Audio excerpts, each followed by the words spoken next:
الحمد لله وحده والصلاة والسلام على من لا نبي بعده.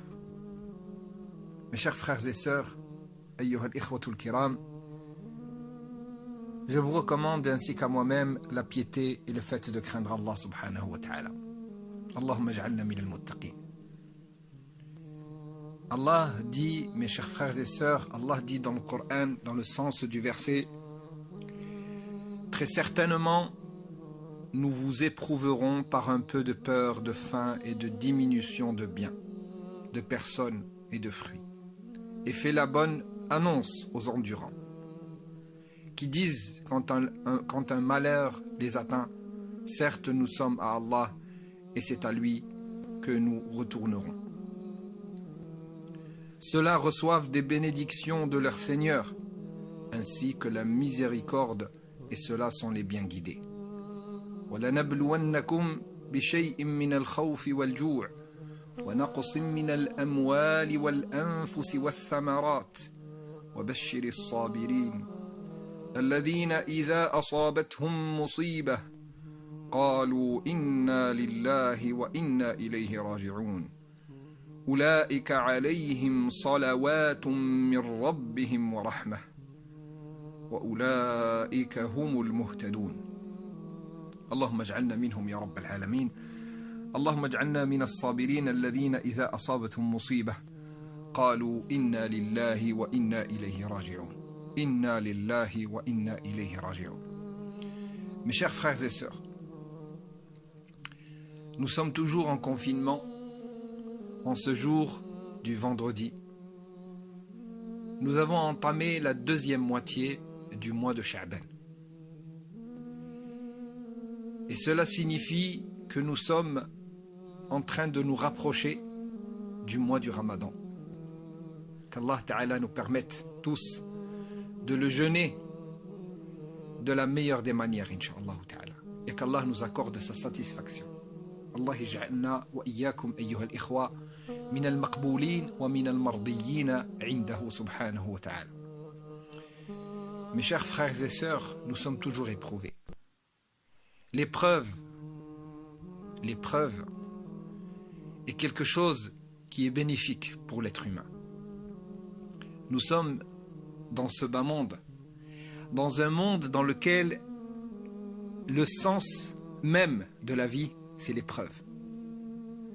Donc Allah subhanahu wa ta'ala, quand il nous éprouve, cela est en vérité la vraie nature de ce bas monde. C'est pour cela que je vais, mes frères et sœurs, vous citer quelques raisons. Quelques raisons qui font que Allah subhanahu wa ta'ala nous éprouve. Pour quelles raisons Allah nous éprouve? Et pour voir, mes frères et sœurs, que dans l'épreuve, il y a quelque chose de bien. Dans l'épreuve, il y a quelque chose de bien. Inna ma'al usri yusra. La première des choses, mes frères et sœurs, qu'on profite de ces épreuves, c'est de faire preuve d'une véritable servitude envers Allah subhanahu wa ta'ala. Faire preuve d'une véritable servitude envers Allah subhanahu wa ta'ala. Cela veut dire, mes frères et sœurs, que à travers les épreuves, Allah subhanahu wa ta'ala nous permet de revenir à lui. Ces épreuves sont comme quelque chose qui nous réveille d'un sommeil profond. C'est quelque chose de choquant et des fois de très violent, mais cela en fait ne fait que nous réveiller. Car nous sommes sonnés par les plaisirs de ce bas monde. Nous sommes comme enivrés par la boisson de cette vie d'ici-bas, qui est une vie éphémère et pleine d'épreuves et de tourmentes. La deuxième chose que nous profitons de ces épreuves, c'est l'expiation des péchés. Le prophète sallallahu alayhi wa sallam nous dit: le croyant et la croyante ne cesseront de subir des épreuves. Ça, c'est le prophète qui dit sallallahu alayhi wa sallam dans un hadith authentique. Le croyant et la croyante ne cesseront de subir des épreuves à travers leurs personnes, leurs enfants et leurs biens, c'est-à-dire qu'ils vont être éprouvés dans leur propre personne, la santé et autres, leurs enfants, leur progéniture et leurs biens. Ils vont être éprouvés au point de rencontrer Allah subhanahu wa ta'ala complètement débarrassé des péchés. C'est-à-dire que Allah subhanahu wa ta'ala nous fait subir des épreuves pour nous débarrasser des péchés et pour qu'au moment où nous allons rencontrer Allah subhanahu wa ta'ala, nous soyons de la manière la plus pure devant Allah subhanahu wa ta'ala et nous serons débarrassés de tous ces fardeaux qui peuvent nuire à notre vie éternelle. La troisième des choses, mes frères et sœurs, c'est que les épreuves conduisent à un examen de conscience. Quand tu es éprouvé, tu te poses des questions. Et en tant que musulman, clairvoyant, qui a un cœur humidifié par la foi d'Allah subhanahu wa ta'ala, tu te dois d'avoir un cœur vivant, un cœur qui te remet en conscience, un cœur qui te pousse à réfléchir sur le sens des épreuves et sur le sens de notre vie. Et quel est le rapport entre ces épreuves-là et notre personne, et notre vie, et notre manière d'aborder la vie. Cet examen de conscience, bien sûr, en tant que musulman, te pousse à relativiser les choses de ce bas monde. Car ce bas monde n'est pas un paradis. Mais par contre, il doit te pousser à chercher les moyens d'accéder à la vie éternelle, le paradis, Al-Jannah. La quatrième des choses, c'est que les épreuves débarrassent le fidèle de la vanité et de l'orgueil et elles le rendent plus proche d'Allah subhanahu wa ta'ala. Ces épreuves, mes frères et sœurs, nous débarrassent de la vanité, l'orgueil. Car l'être humain, quand il vient à ce bas monde, il est faible. Puis, à un moment, il devient autonome et fort. Et il se sent autonome, justement. Indépendant de toute chose. Ces épreuves-là le remettent à sa place de servitude à l'égard d'Allah subhanahu wa ta'ala, et il montre que il aura toujours besoin d'Allah subhanahu wa ta'ala, même dans les moments où il sera le plus fort. Il va passer par des étapes, comme Allah a cité dans le Coran. Allahu alladhi khalaqakum min da'fin thumma ja'ala min ba'di da'fin quwwa thumma ja'ala min ba'di da'fin quwwa thumma ja'ala min ba'di quwwatin da'fan wa shayba. Allah subhanahu wa ta'ala donc a écrit, et c'est la nature de la vie, qu'on passe par la faiblesse au début. Nous sommes dépendants de nos parents, dépendants de toutes choses. Et au-delà de tout ça, nous sommes dépendants d'Allah subhanahu wa ta'ala. Puis après, un moment où on devient autonome, et là, l'épreuve d'Allah subhanahu wa ta'ala. Puis après, nous revenons à la faiblesse. Et quand tu connais Allah subhanahu wa ta'ala, dans les moments de difficulté, Allah subhanahu wa ta'ala te connaît dans les moments, sera avec toi dans les moments de difficulté. Apprends à connaître Allah subhanahu wa ta'ala dans les moments de quiétude. Allah subhanahu wa ta'ala se rapproche de toi et te considérera au moment des difficultés. Et viendra à ton secours au moment des difficultés. Au moment des difficultés, c'est là où on lève nos mains à Allah subhanahu wa ta'ala. Alors qu'en vérité, le moment de la quiétude, c'est là où vraiment on doit se rappeler d'Allah subhanahu wa ta'ala. Et on doit se distinguer de l'insouciance qui se trouve chez les gens. Donc, les épreuves, mes frères et sœurs, nous débarrassent de la vanité et de l'orgueil qu'on a et ils nous rendent plus proches d'Allah subhanahu wa ta'ala. Cinquièmement, elle fait apparaître et émerger le vrai caractère et la vraie nature des gens. L'épreuve nous fait vraiment preuve des vrais caractères, de la vraie nature de tout un chacun. C'est dans la difficulté qu'on apprend à nous connaître vraiment, à connaître nos limites, à connaître si nous sommes patients ou pas, endurants ou pas. C'est à travers les épreuves que nous apprenons à connaître cela. Et aussi les gens autour de nous. Nous apprenons à connaître la vraie nature des autres autour de nous. Et quelle est la personne vraiment digne de confiance et qui mérite qu'on soit de leur compagnie. Hein? Ton compagnon, c'est celui qui ne te délaisse jamais. Ton frère, c'est celui qui ne te laisse jamais dans la difficulté ou dans la difficulté. Et toi, ma sœur aussi, ta vraie sœur, dans le sens général du mot, c'est celle qui prend soin de toi et qui est proche de toi dans les moments difficiles comme dans les moments de facilité et de quiétude. Donc, elle fait apparaître et émerger le vrai caractère des choses. Vous voyez, mes frères et sœurs, que les épreuves sont bénéfiques. Elles nous apportent beaucoup de choses. Al-Fudayl ibn Iyad dit « Les gens vivent bien dans la discrétion jusqu'au moment où ils subissent une épreuve.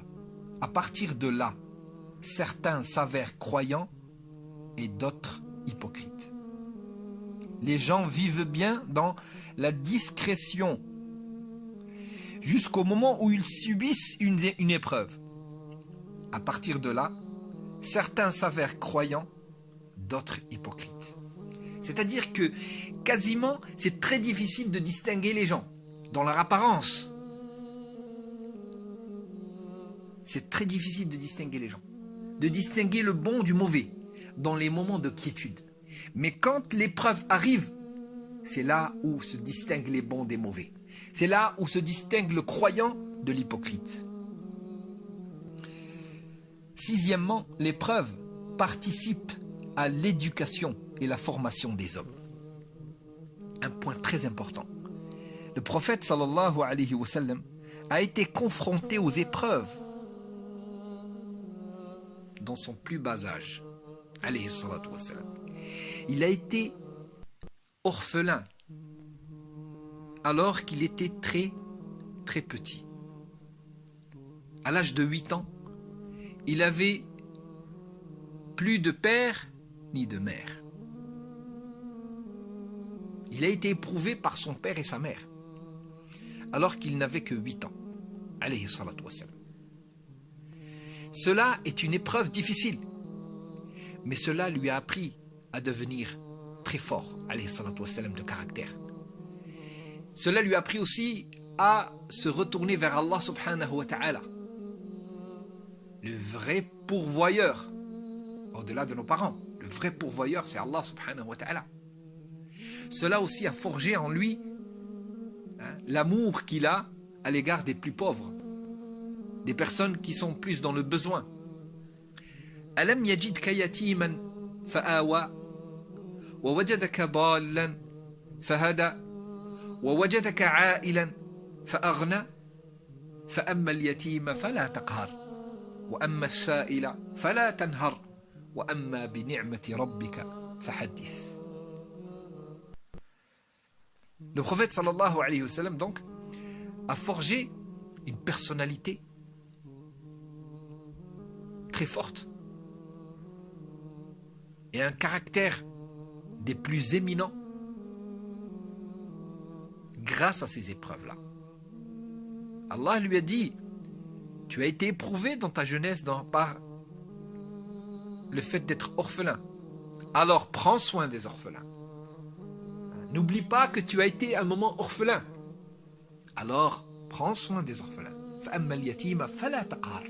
Ne fais aucun mal à l'orphelin.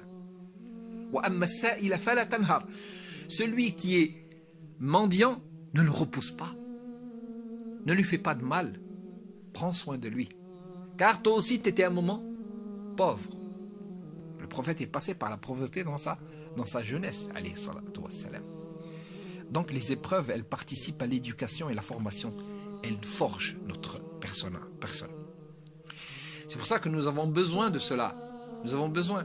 Vous savez, quand on a des difficultés à éduquer nos enfants, parmi ces difficultés-là, c'est le fait que nos enfants ne sont pas trop éprouvés. Ils vivent une vie très facile. Des fois, on croit que c'est en donnant à nos enfants tout ce qu'ils ont besoin qu'ils vont être bien éduqués. Bien sûr, cela est quelque chose de bien, n'est pas mauvais en soi-même, mais cela doit être accompagné par des épreuves. C'est-à-dire que nos enfants doivent connaître le sens des choses. Ils doivent connaître, évaluer les choses à leur juste valeur, la valeur des choses. Ils ne doivent pas s'approprier des choses facilement. Il faut qu'ils méritent. Il faut leur donner ce sens-là de mériter les choses. Quand un enfant, quand on lui donne une tâche à faire, quelle que soit cette tâche, et qu'il arrive à gagner dans cette épreuve-là, alors on lui donne quelque chose. Alors là, il a gagné. Et là, il ressent qu'il a gagné quelque chose et il ressent la valeur de cette chose-là parce qu'il a été éprouvé. Donc, ce sens de l'épreuve qui fait la formation, qui forme, c'est très très important, mes frères et sœurs, et cela, on l'apprend à travers ces épreuves-là. Aujourd'hui, on est éprouvé par le confinement. C'est des semaines dans lesquelles nous avons été confinés. Et ça, c'est vraiment très rare. On n'a jamais ressenti cela, mes frères et sœurs. Cela va nous apprendre, Inch'Allah, à être plus endurants, bi'idhnillahi ta'ala, dans la vie future, qu'Allah ta'ala élève cette calamité, cette épreuve qui est descendue sur nous. Septièmement, mes frères et sœurs, les épreuves nous rappellent nos péchés et nous poussent à nous repentir. Cela, nous en avons déjà parlé, mes frères et sœurs. Les épreuves nous rappellent nos péchés et nous poussent à nous repentir. Quand on voit des épreuves autour de nous, là on commence à se poser des questions. Qu'est-ce qui se passe? Qu'est-ce qu'il y a? Et là on a peur. Et cette peur-là, au fond du musulman, dans la poitrine du musulman, de le pousser, mes frères et sœurs, à voir qu'est-ce qu'il y a, qu'est-ce qu'il doit faire. Parce que justement il a peur de la mort, il voit la mort autour de lui, des gens qui meurent, des gens qui tombent malades. Et cela bien sûr le pousse à quoi? À considérer sa vie, considérer ses péchés, considérer ses erreurs, observer ce qu'il a fait. Et là, bien sûr, cela doit automatiquement le pousser à se repentir et à reconnaître son erreur auprès d'Allah subhanahu wa ta'ala.